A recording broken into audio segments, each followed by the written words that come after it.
It's just as agreeable when you know what's expected of you in a group and what the rules are. That makes life nice and clear. It's also easier if everyone thinks roughly the same. It prevents a lot of discussions and hassle. A commonly heard phrase is, "This is simply the way we do things here." Each group, no matter where in the world, has a number of rules, which everyone has more or less got to observe. In one group, it can be the norm you don't show your emotions. You approach things in a businesslike way and work according to rules, procedures and logical arguments. Thumping the table is seen as a loss of self-control and a sign of weakness.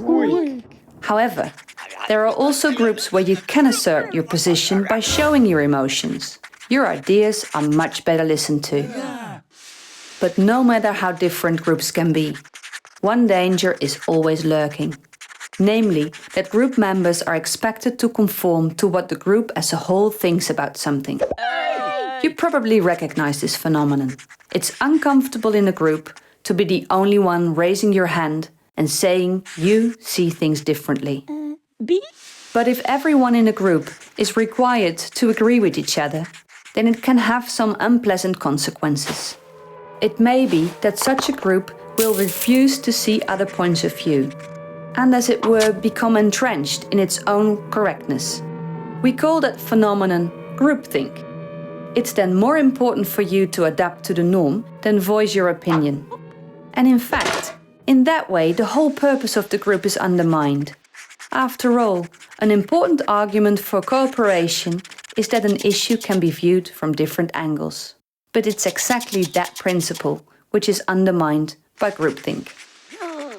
If a group has been reduced to groupthink, then anyone who has a different point of view is ignored or ridiculed.